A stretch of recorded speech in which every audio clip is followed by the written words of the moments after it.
What's up, y'all? Hi, everybody. I hope you're well. My brain, I went to the gym today and my brain was like, you have what's up, y'alls. You have so many what's up, y'alls.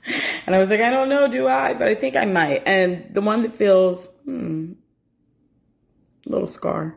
The one that feels, of course, prescient at this particular moment is, of course, about the Supreme Court's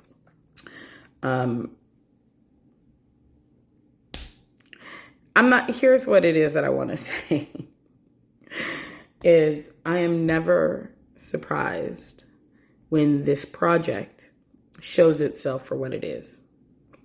I am never, and last year, I'm going to weave in some astrology here. Last year, the United States had its Pluto return.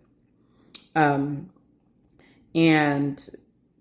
Pluto is it is the conversation of power, right? Pluto is the planet that contends with power and power struggles. It also contends with our secrets, with our deepest, darkest urges, right? With our excrement, right? With our shit, right? And the shit we don't want to see, and it brings it to light, right? Such that it can either be so that what needs to be destroyed can be destroyed, such that there is fertile space for what needs to be transformed. And it's so much so that I had a friend who was having during a massive Pluto transit, they had just bought a house and the literal bowels of the house exploded, and it was a whole big mess that involved them having to dig up all their pipes and deal with the sewage that was coming up in their house. Very Plutonian. And so when the United States has a Pluto return, what it's having is, here is what the power structure is sitting on. Here's what's underneath this trash. Here's the dark, disgusting, violent, vile truth of what is actually moving here. And can you look at it? And so, when I see things like, this rampant acceleration, I don't even know if it's an acceleration. It is an acceleration of gun violence and mass gun violence. And when I see the institutions of the United States revert to their positions at the country's founding and inception, I am not surprised. I'm not shocked. I'm not even disappointed. And I'm not telling you should or should not be. I'm just saying, for me, the experience is that we can't continue to pretend that the universe is a thing, that the United States is a thing other than what it is. We can't continue to pretend that this is some nation, ideals are exactly that. They're ideals. And they're irrelevant if they don't exist in practice. And so the U.S. has been a nation of ideals whose practices have never aligned, right? And every once and again, it tries to pretend like it intends to live up to its ideals, but it's never dealt with its foundational truth. The reality is that until the United States makes appropriate spiritual, emotional, and material restitution for the genocide and murder and enslavement upon which it is built, it will never prosper. It can't. And when I mean prosper, what I mean is be a healed, whole, well nation. Because prosper doesn't mean I amassed a lot of money. There are some people sitting at the bottom of the sea who amassed a lot of money. They were not prospering. They're not prospering currently, right? This is not about will the United States continue to be, a global oppressor? That's not prospering either, right? Will the things that are the most repugnant about it be transformed? And they can only be transformed when they are blatantly and clearly seen. And so there's a way in which the project of pretend that the U.S. likes to sit on, through tokenism, right? Tokenism like a black president, tokenism like, oh, look, now we let, a black lady and a Latina lady on the court. Aren't we nice? Right? Like those sort of fictitious, I don't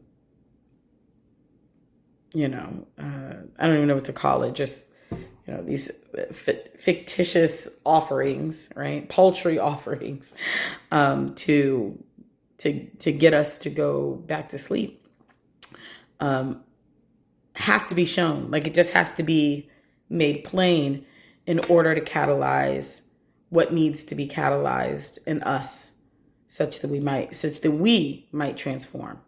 I'm not waiting for the United States to transform. I am transforming. And in my transformation, I create the conditions of the existence I desire to have.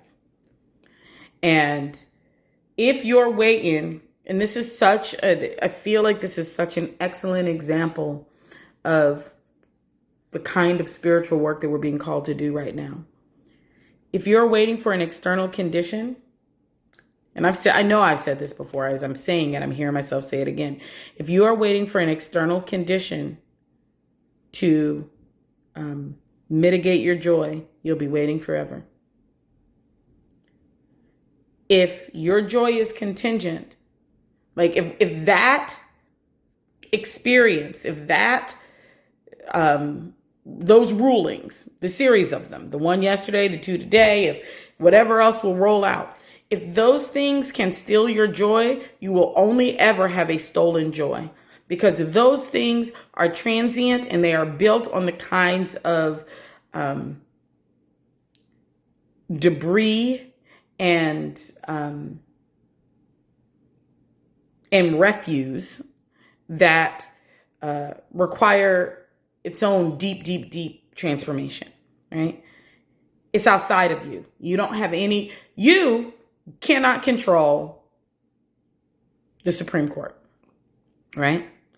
And so if the Supreme Court has the ability to steal your joy, then you've given away something to an external thing that you can't control, right?